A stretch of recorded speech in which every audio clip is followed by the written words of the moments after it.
Welcome to my show. I'm a guest here. His name is Joshua Shea. Mr. Joshua, how are you doing, sir? I am doing terrific today. Thank you for having me. All right, thank you so much, Mr. Joshua. Firstly, you are an author. You are also a coach and a pornography addiction expert. Can you please, Mr. Joshua, discuss more about yourself and how you are doing currently now, sir? Absolutely. Unfortunately, I myself experienced pornography addiction for 24 years. Started when I was 12 years old. Um, it was a response to trauma that I had as a child, as it is for most people. At the end of those 24 years, when I was 36 years old, I went and finally got help. And I dealt with this issue. I learned what it was about. I have been completely clean now for almost 11 years. And 8 years ago, I started out as an author in this area because prior to getting into recovery, I was a journalist for nearly 20 years. I'm an okay writer, so I decided that I would start writing books about this stuff because nobody knew about this, especially 10 years ago. And I started doing that, and moved over into betrayal trauma as well, which is often what the partner deals with. I was doing a lot of public speaking at churches, at universities, and then all of a sudden the pandemic hit.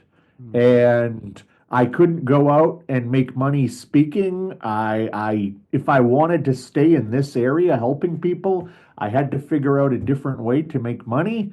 And a good friend of mine who is a therapist said to me, "You would be perfect to be a coach." So he urged me to take the courses online and do what I needed to do to study and get certified as a coach. That's what I've been doing now for about 5 years, helping men and women with porn addiction, helping their partners deal with the shock of finding out. And then I also am now certified as what's known as a disclosure specialist, where I help the two people in the relationship come together and work on communication and trust, which is usually a big thing that is broken when one partner finds out the other is using pornography. So I help the addict, I help the partner, and I help the relationship as a whole. And that's brings us up to today. And the other day, I got an invitation to be on your show, so I said okay. And here we are this morning or this afternoon, depending on where you are in our world. Exactly. It's it's a great opportunity to have you again. And pornography is something that we need to continue to discuss about. It's definitely not easy in this time of, everything is really tough in this time that we are, partner having this issue of pornography with their partner, stuff like that. It's definitely not easy. Mr. Joshua, I would like to ask you because I see you've written a book. I am reading this book about porn addiction for a friend, if I'm correct. Can you please discuss more on that book? And if you also have more books when it comes to probably anything that you are planning to write in the coming future, Mr.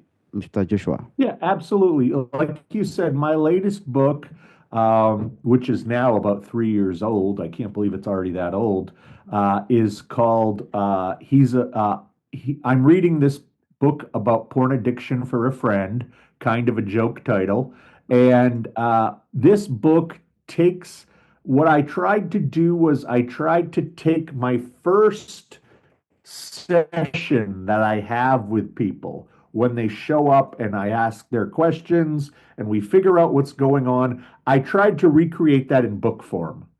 So if you don't have the money, if you don't have the opportunity, if you're too shy to come and talk to me for a session, at least this book will last as the first session.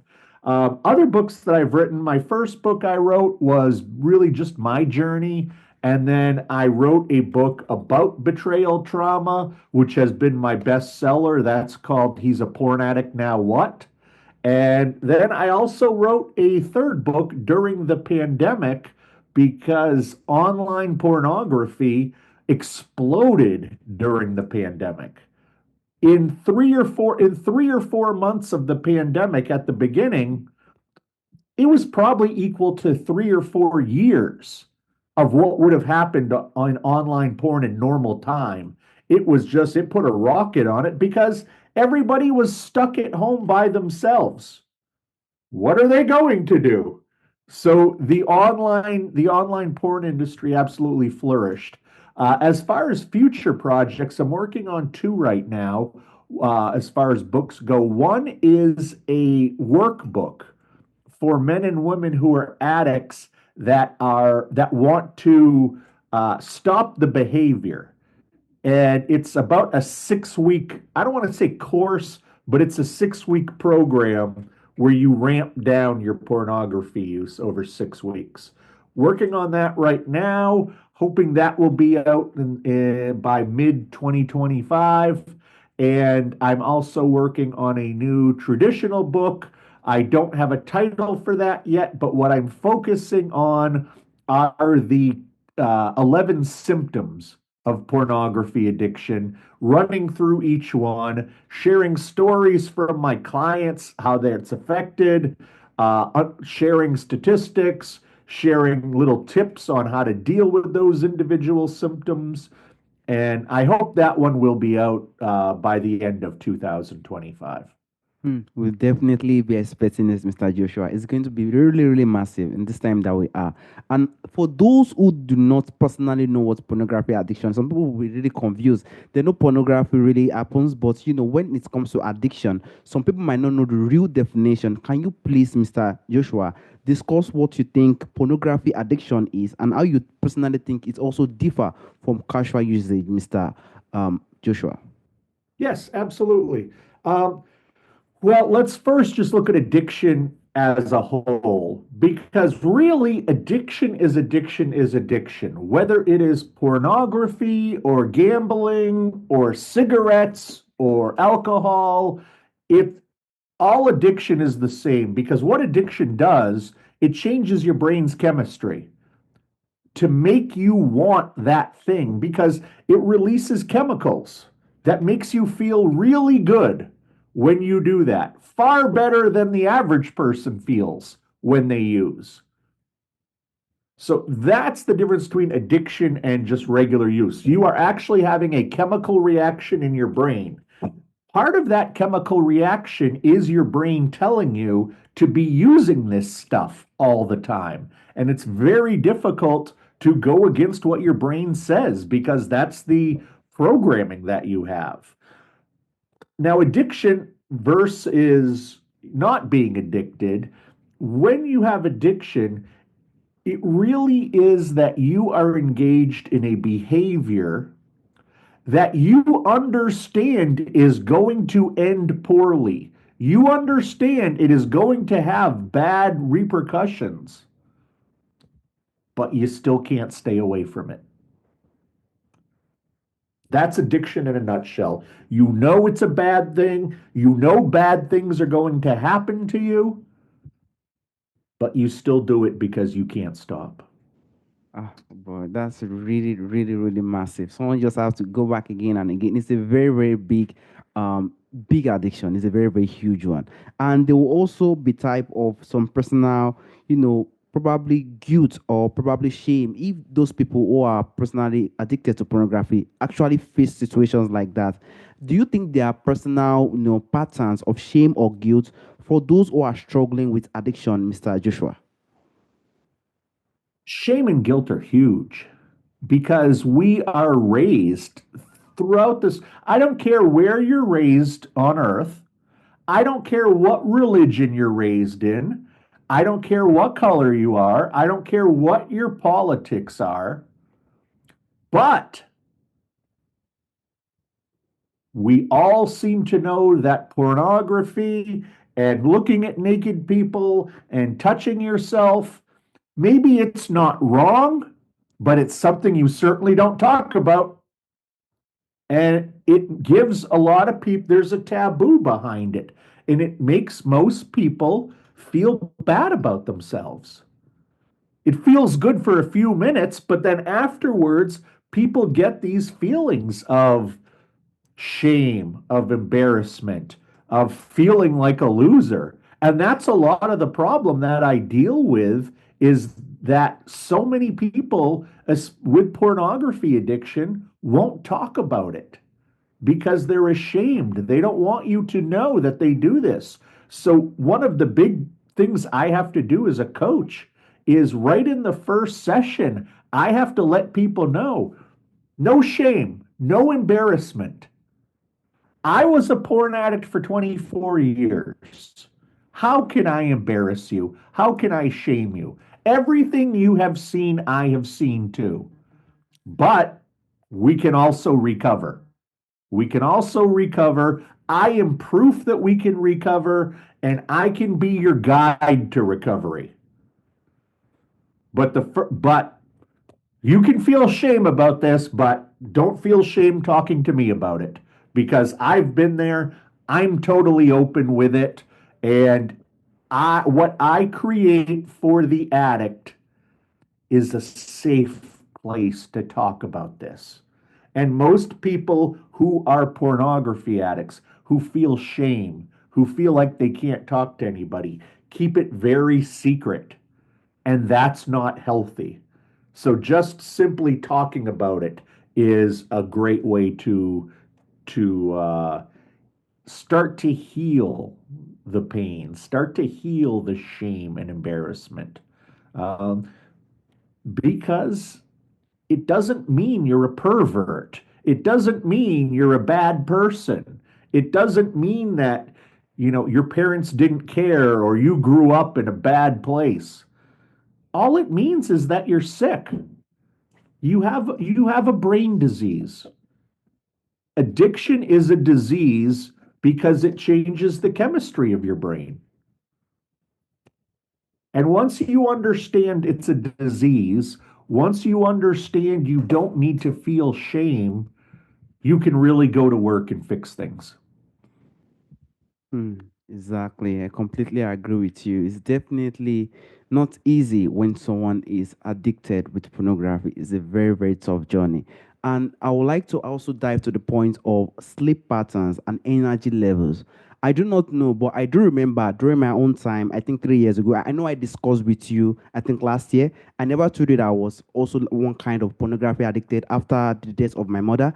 I was this type of person. There was a person who came to stay with us, so it was a huge pornography addiction to me because I try my best to peep with the person, then I try to, it gets traumatized to me to get point I get to get addicted to pornography. But I got to a point whereby, that's what also drive this question, which bring to the point of sleep patterns. Because during that time I knew that it was not really, and when it comes to energy levels, it's really impacted. But I do not know how it impacts it, massively, Mr. Joshua. I would like to ask, how do you think excess pornography consumption impacts sleep patterns and energy level, Mr. Joshua? Um, Anything that you do Mm, that is going to disrupt your brain patterns is not healthy for you. And that's what this is going to do. Your brain still works when you're asleep. Many people talk about how they have to use pornography before they go to sleep at night, or they have to use it first thing in the morning to get themselves to calm down or to get themselves going. This is like a drug. People need to recognize that the chemicals in the mind that are created during pornography, yes, we create them during regular life. Dopamine, serotonin, oxytocin, endorphins. You go to the gym and work out, you create a lot of endorphins. They make you feel good. That's why a workout feels good. But you don't want to be sleeping at night and have endorphins going through your brain because you're not going to sleep well. You don't want jolts of dopamine, and your mind is telling your body, even when you're sleeping, you need this stuff, you need this stuff, you need this stuff. So you are in sort of a state of hypervigilance all the time, even when you're sleeping. And When your body is working like that, when your brain is working like that, you're not going to get great sleep. I have many clients who talk about waking up in the middle of the night Hmm. and they have to use for 30 minutes and then they go back to sleep. But they wake up and they know they have to use or they won't be able to sleep again because their brain is just so active telling them that. It's a very, very huge one. Thank you so much, Mr. Joshua.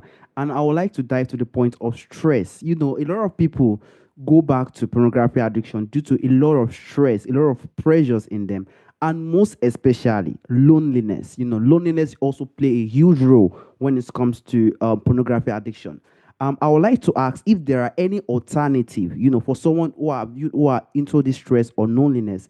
Like, what are the 80 alternative you think some people can do for people who are what they can like what do you think are some 80 alternatives to pornography from coping with stress and loneliness, Mr. Joshua?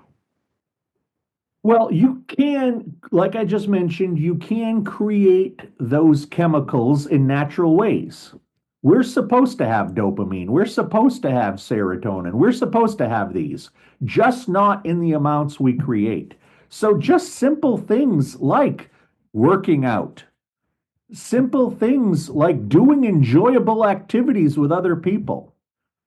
If you want to naturally raise your serotonin, and I urge everybody listening to try this today, when you're out in public, try smiling at people. And then they will smile back at you. That has been clinically proven to raise your serotonin. Just smiling at someone. It feels good. It's the happiness. It's the happiness chemical. So there are healthy ways to get your chemicals. And then it's just a matter of understanding you've got bigger issues to deal with because the pornography issue, if you quit pornography as an addict, that's not the end of it. You have to go, and the real question is why did you become an addict? Not how do I quit, but why did you become an addict? When five out of six other men and four out of five, five out of six other women are not addicts, but you are, well, something different happened to you. And we have to go back and look at what happened to you. And most of the time, somebody becomes an addict when they're a kid, 11, 12, 13 years old because of the internet. And the reason is because something traumatic happens back then and they don't have the skills to deal with it. They don't have the problem solving skills. They don't have the anxiety or stress management skills because they're a 12-year-old kid. And then that 12-year-old kid discovers pornography and discovers touching themselves. And it feels good. And they forgot about their problem. They forgot about whatever is causing the trauma. Eventually, they use enough that that trauma kind of goes away. It doesn't fully go away, it still is in them because they didn't deal with it. But what happens is they learn pornography makes a bad day okay. And then well, pornography makes an okay day pretty good. But then it makes a pretty good day not better. It's still pretty good. So most of us, our days are pretty good. So they just keep using even on the good days when they don't need a pick me up. When there is no trauma happening that day, people are still using and their brain changes and their brain basically remaps itself to become an addict. And then most people don't realize it for several years because it just feels good and it seemingly helps your problems. But then as you become an adult, well, you can't have the problem solving skills of a 12-year-old when you're an adult. An adult faces complex problems, and if your way to solve your problems is to go look at naked people, that's not going to work in your 20s. That's not going to work in your 30s. But by that time, you're already addicted. So even though it's not helping with your problems anymore, you still feel the need to do it. You feel like you have to do it just to stay healthy. The way that an alcoholic will have a couple drinks a day, not because they want to get drunk, but because they just need it to get through the day. I completely agree with you, Mr. Joshua. I even remember the last time when you even met me that time, you said something, you even said it again. The root of the problem is what really, really actually matters. And that really made me humble that time because if someone can fix what the root is, someone have the higher chance of having the opportunity to not go back to that situation he or she has been through before. And I would like to also ask if there are some effective strategies that can make someone to possibly break free from this pornography addiction. If there are any simple strategy that you think really, really works. I remember you said the way it happens or the way it's the healing happens differs from every single person. But if there is Yeah. also, effective strategy that that could work for breaking free from pornography addiction, I do not know, but I would just have to ask Mr. Joshua. Yep, I've got two tips when you feel like you're going to use. Now, this is not for long term recovery, but just in the moment when you feel like you're going to use.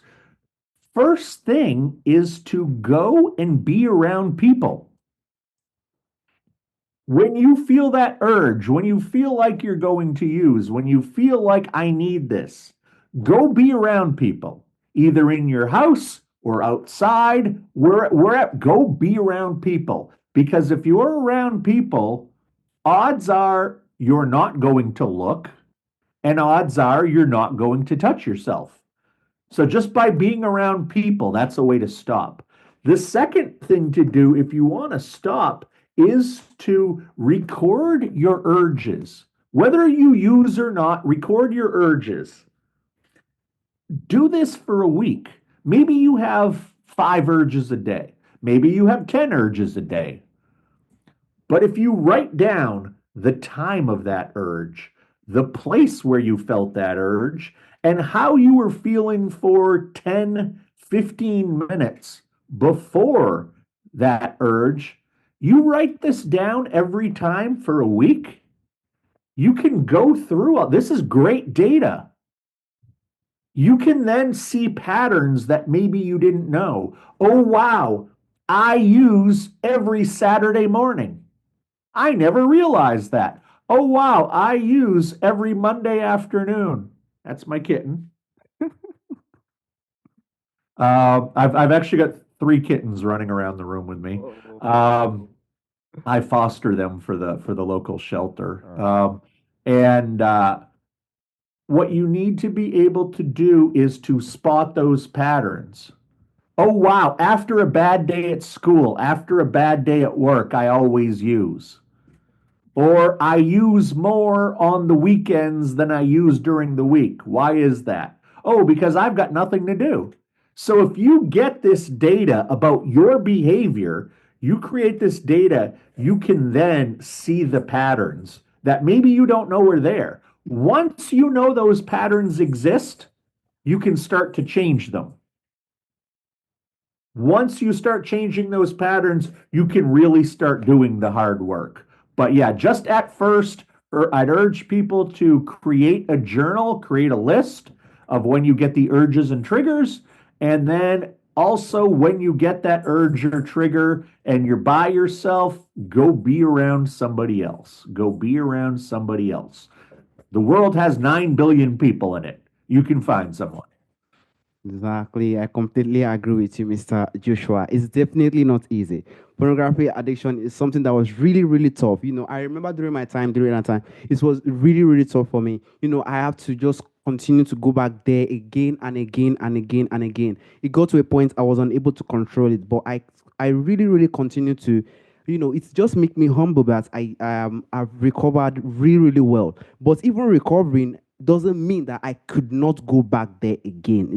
It does not mean that. It doesn't mean. And that's Right. also show it to me because even during the time I'm more of lonely during this time of my I'm more of lonely because my brother and my sister are not more around. And it's also really more of triggers me. And I also used to put it in my mind, I will not go back to this thing. Whereas I'll find something else to do. Podcast is one of the things that has really helped me in this situation. And it has continued to build me in the position I find myself. And I also want to, sincerely thank you for this opportunity you gave me again. It was definitely a very big pleasure and opportunity. Lastly, again, Mr. Joshua, I know I've asked you this question before, and I would like to ask you again.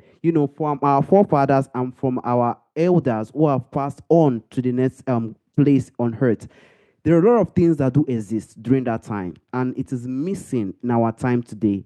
If there is anything or anyone you would like to bring back to our time today, Joshua, what do you think that thing would be, Mr. Joshua? I don't know.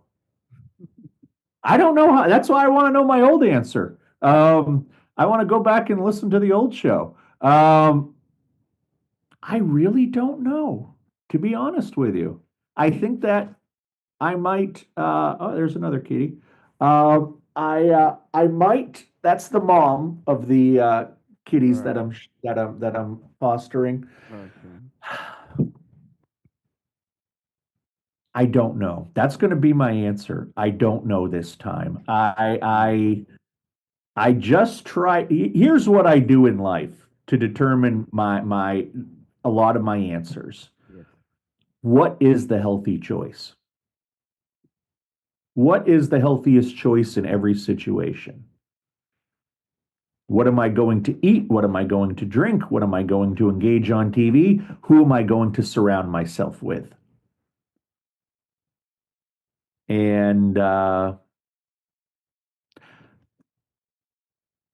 it would be who, whoever it is, whatever it is, it's going to be something that allows me to stay calm, allows me to be peaceful. Mm. No conflict. I'm not gonna seek out conflict. And I guess there could be a million answers for that. Um, but I've really been working on myself of not trying to be super happy, not trying to get too low, but just being content. And I guess my answer would be whatever makes me most content and whatever is most healthy in that moment. Exactly. That's the other than a specific answer, I think that whatever is the healthy choice, whatever will keep me content in the moment. Completely agree. During that moment, it's definitely really huge. Technology has taken a lot of things, and we also hope that more great things continues to happen in the coming future. Mr. Joshua, I Yeah. also want to sincerely thank you for this time, for this opportunity on speaking of pornography addiction. This is something that I really imagine. We hope and we continue to hope and we continue to pray that this thing continues to decline in the life we find ourselves. Thank you so much, Mr. Joshua. Hey, you know what? Anytime you want to do this, let me know. Right, sir. And I'm Bye going to think about that last question again because I know you'll ask it again. bye. So Bye. anytime you want to talk, I'm here for you. Thank you for letting me speak with your listeners again. You have a great day. All right, sir. Bye. Bye.